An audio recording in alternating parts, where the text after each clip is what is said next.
Avis vascular centre మన దేశంలోనే the best varicose vein hospital.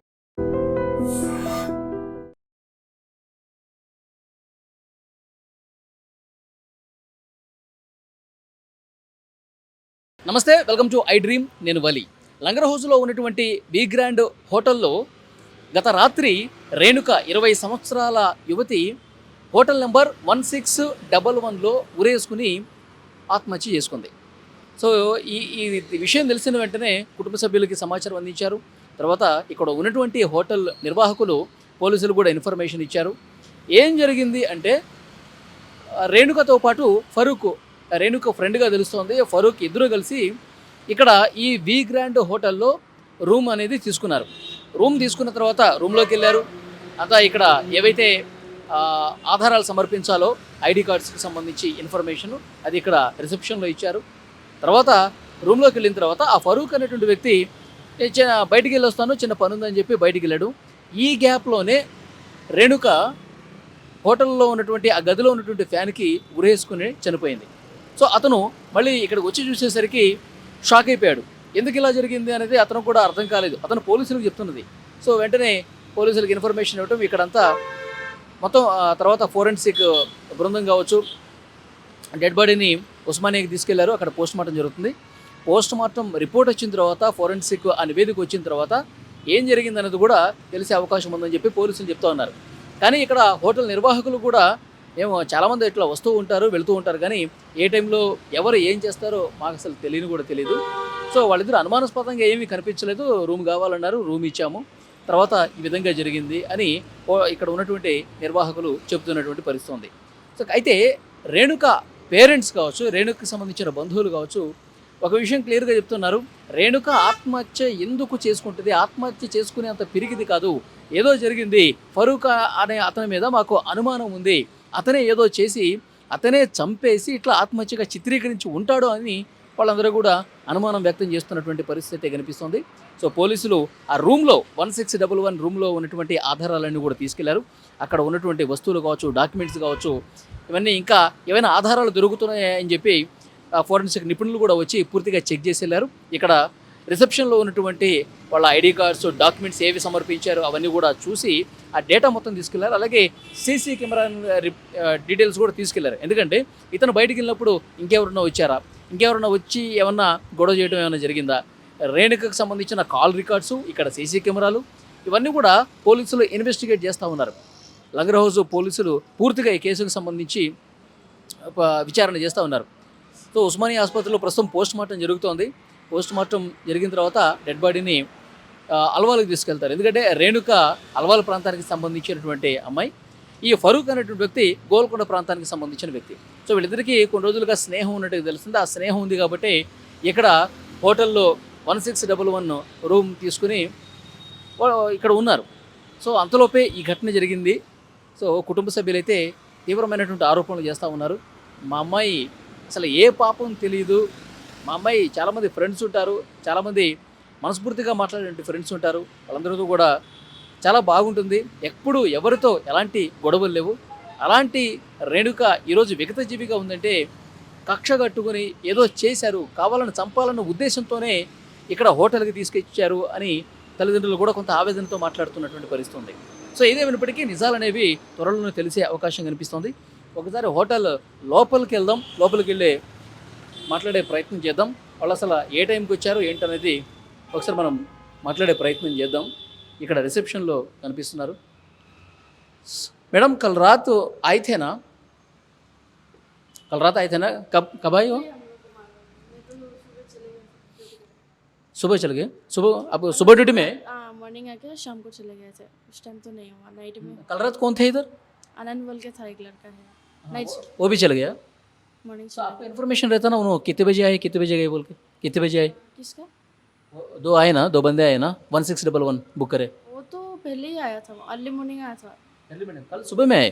कल नहीं, परसों ही आया था। परसों? हाँ परसों ही आया कितने बजे आए? था। 3 o'clock, अराउंड 3 o'clock आया था। Morning 3 o'clock? हाँ 3 o'clock आके पूरा नाइट स्टे करा। कल पूरा डे पूरा इधर ही थे? इधर ही था। ओके। फिर उसके बाद मालूम नहीं, अभी हमें तो चले गए ड्यूटी छोड़ के। सो कल डे में थे आपको ड्यूटी?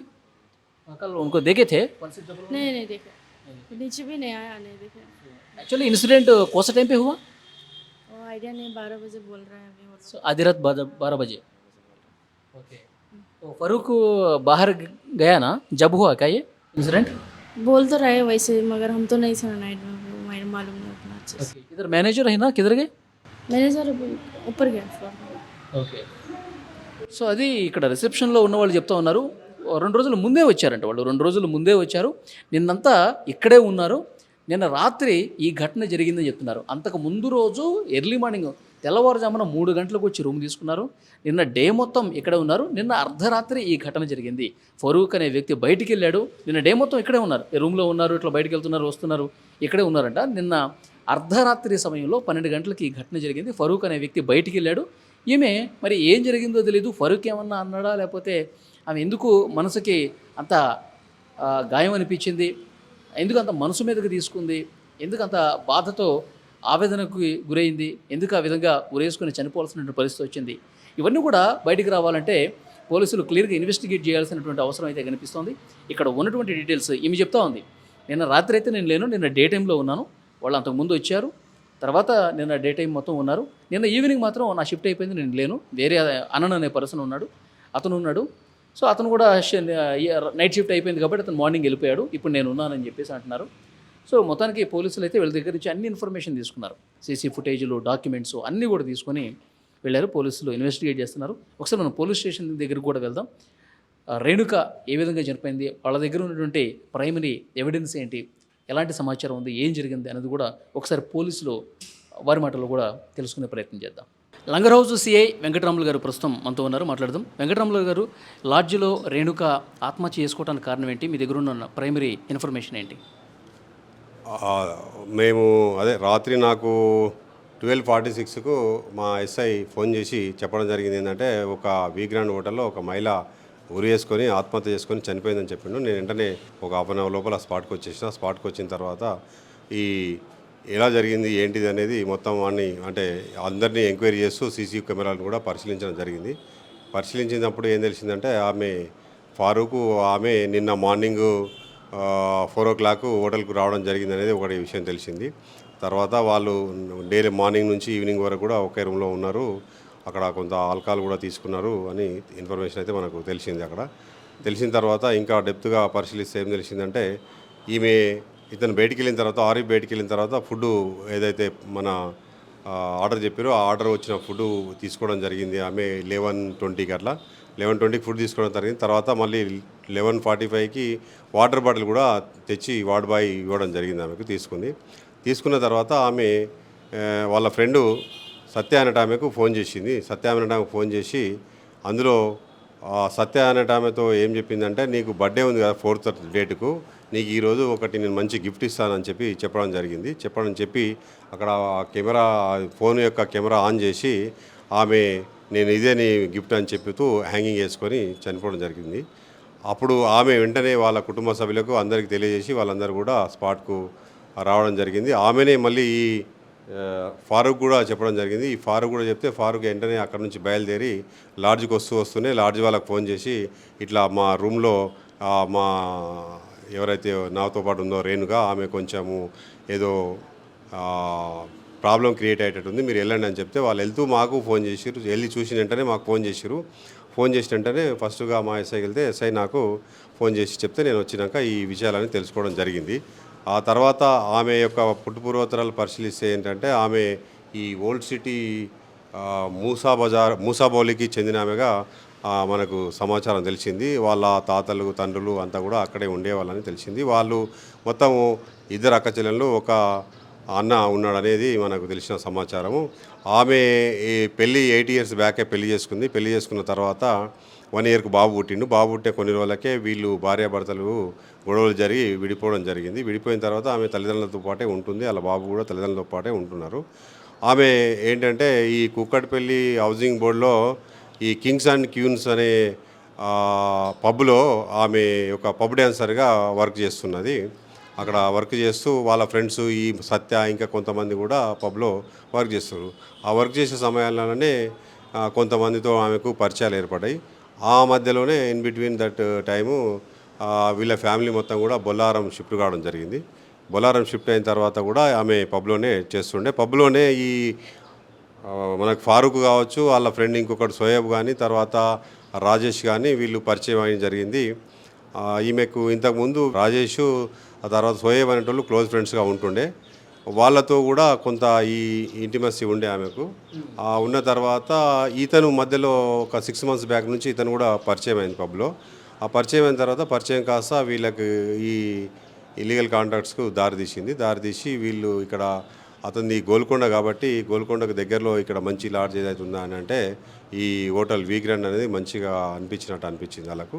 వచ్చి ఈ హోటల్లో ఇంతకుముందు కూడా 6 months నుంచి అప్పుడప్పుడు వస్తూ వీళ్ళు ఒకరోజు స్పెండ్ చేసి తర్వాత ఇంటికి వెళ్ళేవాళ్ళు. వాళ్ళ ఇంటికి కూడా పంపించి వాళ్ళతో మంచి పరిచయం ఏర్పరచుకున్నాడు ఇతను. ఫారూక్ అనే అతను వాళ్ళతో మంచి పరిచయం ఏర్పరచుకొని. ఫారూక్ అనే వ్యక్తి పబ్లో పనిచేస్తాడా లేకపోతే బయట పరిచయమా? పబ్బులకు వెళ్తాడు. ఈయన పబ్కు వెళ్ళి పబ్లో ఎంజాయ్ చేయడానికి వెళ్తుంటాడు. అక్కడ అట్లా పరిచయం ఆమెకు. ఈ పబ్లో ఇతను పని చేయడు. ఇతను ఏంటంటే ఈ పాల వ్యాపారం చేస్తాడు, డైరీ ఫాము, అండ్ అప్పుడప్పుడు రియల్ ఎస్టేట్ కూడా చేస్తూ ఉంటాడు. అట్లా ఈ పబ్కి వెళ్ళడం వల్ల ఆ పబ్లో ఈమె పరిచయం కాస్త ఇక్కడ వరకు దారి. సార్, చనిపోవడానికి మెయిన్ రీజన్ ఏంటి సార్? ఇప్పుడు సత్య ఫోన్ చేస్తే గిఫ్ట్ అని చెప్పేసి హ్యాంగింగ్ చేసుకుంది. అసలు మెయిన్ రీజన్ ఏంటి? ఏదో ఒక బలమైన కారణం ఉంటుంది కదా. మనకు ప్రిలిమినరీగా తెలిసింది ఏంటంటే ఈ సోయేబు అనేటోళ్ళు, రాజేష్ అనేటోళ్ళు వాళ్ళని కొంత ఆమెని హరాస్మెంట్ చేస్తున్నారు. నువ్వు కొంచెము అంటే తప్పుడు పనులు చేస్తున్నావు, ఆ విధంగా చేయడం నీకు ఎంతవరకు కరెక్ట్ అది అని చెప్పేసి చెప్పడం వల్లనే ఆమెకు కొంత డబ్బు కూడా వాళ్ళు ఎవరు ఇద్దరిలో ఒకరిద్దరు డబ్బులు ఇవ్వాలని కూడా తెలిసింది. ఇవన్నీ కూడా ఆమెకు కొంచెం మనసు మీద తీసుకొని కొంత మనస్తాపం చెంది చనిపోయినట్టుగా ప్రాథమిక సమాచారం మనకు. ఇంకా కూడా డీప్గా మనం ఇన్వెస్టిగేషన్ చేయాల్సి ఉంది. అది చేసిన తర్వాత పూర్తిగా తెలుస్తుంది. ఆమె బాడీని కూడా ఉస్మానియా హాస్పిటల్కి షిఫ్ట్ చేసినాం. ఉస్మానియా హాస్పిటల్లో పోస్ట్మార్టం కూడా జరుగుతుంది. అక్కడ డాక్టరు, ఫోరెన్సిక్ మెడిసిన్ డాక్టరు, తర్వాత ఫోరెన్సిక్ సైన్స్ కూడా పంపించడం జరుగుతున్న విషయాన్ని. దాన్ని వచ్చే రిపోర్ట్ని బట్టి కూడా ఆమె ఎట్లా చనిపోయింది ఏంటి అనేది కూడా కారణాలు మనకు కొంత అక్కడ నుంచి తెలుస్తాయి. తర్వాత మా ఎంక్వైరీలో కూడా మిగతా విషయాలు తెలియడానికి సార్, రేణుక ఫ్యామిలీ మెంబర్స్ చెప్తున్నారు ఈ ఆత్మహత్య కాదు, హత్య, చంపేశారు అని చెప్పేసి మాట్లాడుతూ ఉన్నారు. ఏమంటారు? దానికి ఎవరైనా కూడా అలా అనడానికి అవకాశం అయితే ఉంది. మేము కూడా అదే కోణంలో పరిశీలించిన తర్వాత మాకు తెలిసింది ఏంటంటే ఈ సత్య అనే టైంకి ఫోన్ చేసి ఆ విధంగా అది మెసేజ్ పెట్టి ఆ వీడియోలో అవి ఉండడం వల్ల అప్పుడు కొంత అంటే మేము డౌట్ పడ్డాయన్నీ కూడా పరిశీలించినప్పుడు అక్కడ ఆధారాలు ఏం దొరకలేదు. దీన్ని బట్టి చూస్తే ఈమె ఆ విధంగా చెప్పిందంటే అది ఆత్మహత్యగానే 90% మాకు ఆత్మహత్యగానే అనిపిస్తుంది. రిమైనింగ్ ఏమన్నా కూడా పరిశీలిస్తాం. ఓకే. అప్పుడు ఆత్మహత్య చేసుకునే టైంలో ఎవరు లేరు కదా సార్ రూమ్లో? రూమ్లో ఎవరు లేరు. ఆత్మహత్య చేసుకునే టైంలో ఎవరు రూమ్లో లేరు. ఆమె వీడియో ఆన్ చేసి వాళ్ళ ఫ్రెండ్స్కి చూపిస్తూ చేసుకుంది. అది ఫరూక్ అనే వ్యక్తి నిజంగానే పనుండి బయటికి వెళ్ళాడా? నిజంగానే ఏదన్నా వెళ్ళాడా? లేకపోతే ఇక్కడ జరిగే ఉద్దేశంతో ఏమన్నా అది తెలిసే ముందు బయటికి వెళ్ళాడా? ఆ టైప్లో ఏమన్నా కోణంలో కూడా పరిశీలిస్తున్నాం మేము. ఆ కోణంలో కూడా పరిశీలిస్తున్నాం. అతను మరి ఏమైనా దురుద్దేశంతో పోయిండా, అక్కడ ఏమైనా జరిగిందనే కోణంలో కూడా మేము ఇన్వెస్టిగేషన్